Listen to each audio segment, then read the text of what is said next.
Good morning guys, কি খবৰ? ৰাতিপুৱাই 6:30 বজাতে মই সূৰ্য দেউতাক পানী এগতি ঢালিব লৈছোঁ। ধুনীয়াকৈ সূৰ্য দেউতাক পানী এগতি ঢালি দিওঁ আৰু পানীখিনিত মই অকণমান হালধি মিলাই লৈছোঁ। ৰাতিপুৱাই মই 5:30 বজাতে উঠি ঘৰ সাৰি গা ধুই মই প্ৰথমতে পানী এগতি ঢালি লওঁ ডেইলিয়ে। মোৰ ভাল লাগে খুব এনেকৈ সূৰ্য দেউতা যেতিয়া ওলাই আহে যে প্ৰথম খুব ভাল লাগে মোৰ পানী এগতি ঢালি, সেইকাৰণে মই প্ৰত্যেক দিনাখনেই ঢালি লওঁ। তাৰপিছত আহিলোঁ মই ল'ৰাটো জগাবলৈ। উঠা উঠা উঠা উঠা উঠা ল'ৰাটো উঠিব আৰে মন বাবা কৰা 6:30 হৈ নাজানে গ'ল, জলদি গাইজ। উঠা, দেৰি হৈ যাব আজি এক্সাম আছে না বেটা। ঠাণ্ডা দিনত যে ল'ৰা ছোৱালীবিলাক একেবাৰে উঠিব মন নকৰে ঠিক আছে, মোৰ স্কুলত উঠাব নহ'ব, যাবলৈ। উঠাই ল'বা। উঠা জলদি, সি মোৰ দেৰি কৈছে হৈছে, টিফিন নুশুতো বনাব বুলি লাগে হা। কৈছে। মই কৈছোঁ ঠিক আছে, তুমি নুশুঠা যদি মই আহিলোঁ টিফিন বনাবলৈ ল'ৰাটোৰ কাৰণে। ই গম পাইছে দেউতাকে যদি থ'ব যায় মানে 10 মিনিট অকণমান দেৰি হ'ব। 7টা বজাতে বাছ গ'লেও দেউতাকে থ'ব যাব তো সেইটো কাৰণে 10 মিনিট দেৰিকৈ উঠিব। তাৰপিছত আহিলোঁ মই চলে বনাবলৈ। ৰাতিয়ে মই কাবেলি বুট তিয়াই থৈছিলোঁ, নিমখ অকণমান দি আলু দুটা কাটি মই চিটি মাৰিব লৈছোঁ দুটা। প্ৰথমতে মই গেছটো এনেকৈ জ্বলাই সেৱা কৰি লৈছোঁ, বেছি দিনটোৰ কাৰণে জ্বলিব। প্ৰথমতে মই গাখীৰখিনি পাতিলোঁ আৰু এফালে পাতিছোঁ মই কাবেলি বুটখিনি।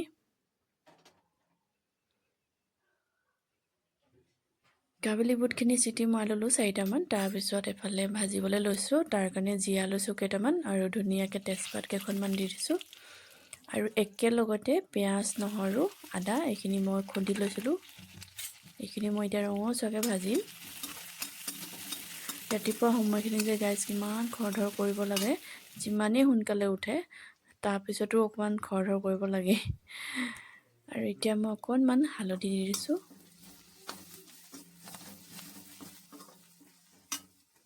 এতিয়া মই দি দিওঁ বিলাহী। আমাৰ ল'ৰাটোৱে খুব ভাল পায় চলে পুৰি, কৈছে চলে পুৰি বনাই দিবা। এই ভাল পায় যে সেইটো কাৰণে মই সপ্তাহত এবাৰ বনাই দিওঁৱে। আৰু ধুনীয়াকৈ এইখিনি হৈ গ'ল চব, বিলাহী সিজিলে আৰু এতিয়া মই কাবেলি বুটখিনি ঢালি দিছোঁ। আৰু কাবেলি বুটখিনিও খুব ধুনীয়াকৈ সিজিলে, মই 4-5টামান চিটি মৰাই লৈছিলোঁ যে সেইকাৰণে। এতিয়া অলপ দেৰি উতলিব দিম। আৰু ওপৰত মই অকণমান ধনিয়া পাউডাৰ আৰু গৰম মছলা অকণমান দি দিম। এয়া ধনিয়া পাউডাৰ আৰু গৰম মছলা এনেই অকণমান দি দিছোঁ। ৰাতিপুৱাই ইমান টিফিনত হ'লেও আৰু আমিও হ'লেও নাস্তা খালে মানে ইমান মছলা দিলে ভাল নালাগে। আৰু এইফালে মোৰ ৰেডি হৈ গৈছে।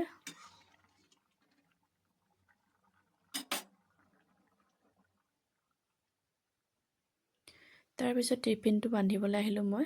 ধুনীয়াকৈ পুৰি বনালোঁ আৰু এফালে দিছোঁ মই ফ্ৰুটত দিছোঁ কমলা দিছোঁ।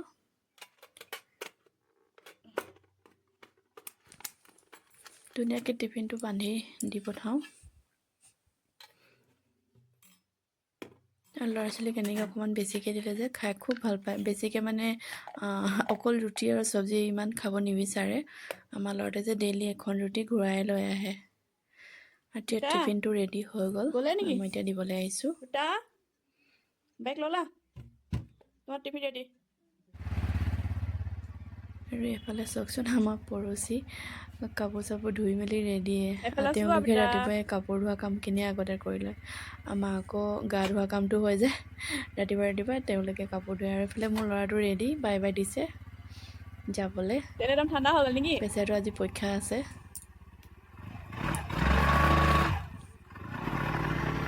বাই। ল'ৰাটোক উলিয়াই দিলোঁ। তাৰপিছত আহিলোঁ মই পূজা কৰিবলৈ। আৰু তুলসী মাক ধুনীয়াকৈ মই পানী এগতি ঢালিব আহিলোঁ। ল'ৰাটোক পঠিয়াই দিহে মই পূজা কৰোঁ। ভগৱানক কৈছোঁ বেয়া নাপাবা, কাৰণ ল'ৰাটোকতো টাইমত যাবই লাগিব নহয় জানো গাইজ। মইতো পূজা কৰিও থাকিব পাৰিম পিছত হ'লেও। ধুনীয়াকৈ চাকি গছো জ্বলাই ল'লোঁ দিনটোৰ কাৰণে, সকলোকে ভালে কুশলে থ'বৰ কাৰণে। ভোলে বাবাৰ ওচৰত গণপতি বাবা আছে, গোটেইকেইজন ভগৱানে থৈছোঁ বাৰু মই। মোৰ পূজা পাঠ কৰি ভাল লাগে। ধুনীয়াকৈ চাকি গছ জ্বলাই ল'লোঁ। আৰু আজি মই আকৌ ফুলেই বিচাৰি নাপালোঁ। আৰু এতিয়া অকণমান ফুলৰ গছবিলাক যে শুকাইছে আৰু ইমান নুফুলিছে।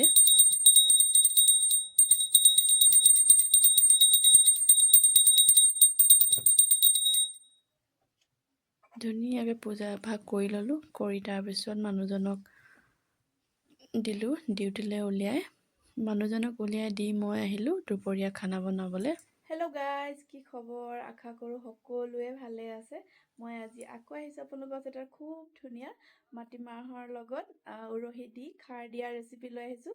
আশা কৰোঁ আপোনালোকে চাই ভাল পাব আৰু ভিডিঅ'টো প্ৰথম পৰা শেষলৈকে চাব গাইজ, আৰু বহুত বেছি মৰম দি চেনেলটো আগবাঢ়িবলৈ সহায় কৰিব প্লিজ গাইজ। আৰু তেন্তে আহকচোন মই মাটিমাহৰ দালৰ লগত কেনেকৈ উৰহি খাৰ দি বনাইছোঁ চাওঁ। মাটিমাহ দালখিনি যে মই ৰাতিয়ে তিয়াই থৈছিলোঁ, আৰু এতিয়া যে মই এনেকৈ বাকলিখিনি এৰাই একদম বগা কৰিম। মই আকৌ মাটিমাহ যে এনেকৈ বগা কৰিলেহে ভাল পাওঁ, ক'লা হৈ থাকিলে ভাল নালাগে। একদম ধুনীয়াকৈ বাকলিবিলাক চাফা কৰি বগাকৈ মই এইখিনি কুকাৰত দি অলপ ইজি কৰি ল'ম। আপোনালোকে চাই থাকিবচোন দেই।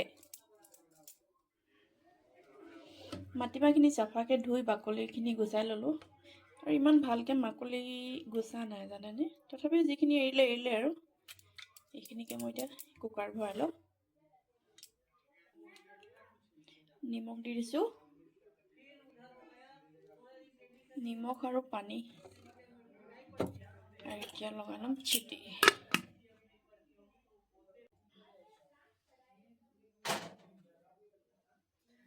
গাইজ, মাটিমাহ দালখিনি বহাই দিলোঁ আৰু দেখিছেনে লাইট নাই। আজি মোৰ কপাল বেয়া, আৰু মই এতিয়ালৈকে 1টা বাজিলে কাপোৰ থৈ দিছোঁ তিয়াই। কি হ'ব আজি। আৰু জানেনে, মই বনাইছিলোঁ কল খাৰ। মইতো ধৰিব পৰা নাই কল খাৰ আমি যোনখিনি আগতে খাই থাকোঁ যে এইবিলাক ক'লা ক'লা হয়, কিন্তু এইটো কেনেকুৱা কালাৰ আহিছে চাওকচোন গাইজ। মই ভাবিছোঁ মই এতিয়া এইটো নিদিওঁ, মই ভালকৈ নাজানো কল খাৰ উলিয়াবলৈ, আৰু মই এতিয়া ভাবিছোঁ এই চদা খাৰ আছে কিনি অনা, এই খাৰ দিম। বাকী এইখিনি হৈছে নাই মই নাজানো গাইজ, মই কোনোদিন বনাই নাই পোৱা। বৰদেউতা ছোৱালী দুজনীয়ে বনাই দিছিলে আগতে আমাক বটলত ভৰাই, সেইখিনি ক'লা ক'লা, আৰু এইখিনি বা কেলে এনেকুৱা হৈছে গাইজ, মই চাগে বনাবই নাজানিছোঁ হ'বলা। জানিবলগীয়া তেনেকৈ একোৱেই নাই জানেনে। ইয়াত অলপ পানী দিব লাগে, এইখিনি ইয়াত পানী দিব লাগে। এইখিনিতো জ্বলোৱা খাৰ থাকে, কিন্তু বহুত ধুনীয়াকৈ ওলাইছে। খালি নবনাব, ভয় লাগিছে অকণমান, যদি বেছি পেট ঢিলা হয়।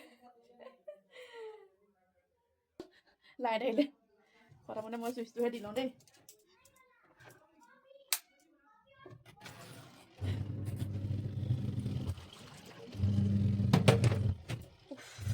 কাপোৰখিনি ধুই ল'লেহে শান্তি। এইফালে তেল গৰম হৈ গ'ল, একো নিদিয়াকৈ মই উৰহিখিনি অলপ ভাজি লৈছোঁ।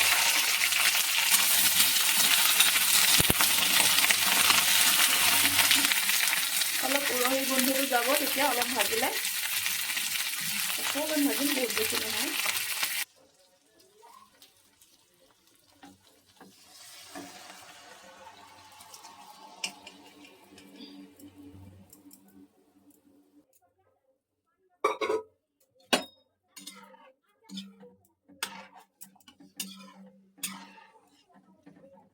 মই এতিয়া দি দিওঁ অলপ, আধা চামুচমান, বেছি নহয়, চ'দা খাৰ দি দিওঁ। এয়া চ'দা খাৰ। মাটিমাহৰ দালিত অকণমান বেছি লাগে বাৰু চ'দা খাৰ, আৰু উৰহিত কম লাগে, তো সেইটো কাৰণে মিহলাই মই আধা চামুচমান দি দিছোঁ। ধুনীয়াকৈ এবাৰ লৰাই দিছোঁ।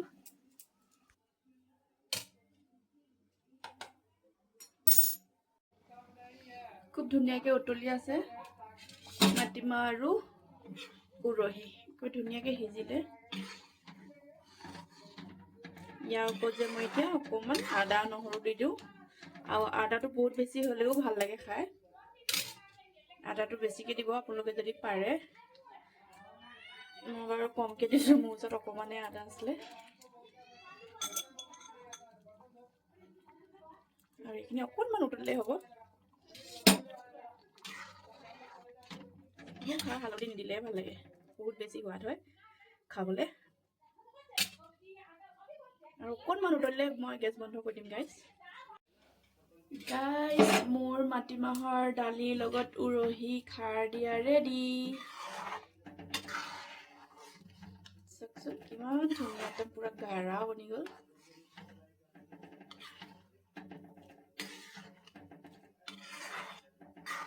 আপোনালোকেও খাই চাব দেই গাইজ, যিসকলে খোৱা নাই। মাটিমাহৰ দালৰ লগত উৰহি খাৰ দিয়া। এইফালে মোৰ ৰেডি, গেছ বন্ধ কৰি দিওঁ। গাইজ মোৰ দুপৰীয়া খানা ৰেডি হৈ গ'ল। অকণমান আপোনালোকক দেখাই দিম বুলি লৈছোঁ। এইফালে শাক ভাজিত অকণমান মটৰ দি দিছিলোঁ। এইফালে আছে পিঁয়াজৰ লগত কণী আমলেট, আৰু আজি স্পেচিয়েল আছিলে এয়া মাটিমাহৰ দালিৰ লগত উৰহি খাৰ দিয়া। এয়া আজি আছিলে ভাতৰ কাঁহীখন। আজি বুধবাৰে খানা থালিখন এয়াই আছিলে। আৰু কমেণ্টত জনাব মাটিমাহৰ দালিকণ আপোনালোকে বনাই খাই কেনেকুৱা পালে। বহুত টেষ্টি হয় আৰু বহুত বেছি মৰম দি চেনেলটো আগবঢ়াই দিব। নতুন এটা ভিডিঅ'লৈ আকৌ আহিম আপোনালোকৰ ওচৰত। আজিলৈ আহোঁ, আৰু ফেচবুক চেনেলটো ফ'ল' কৰি দিব। বাই বাই, ধন্যবাদ।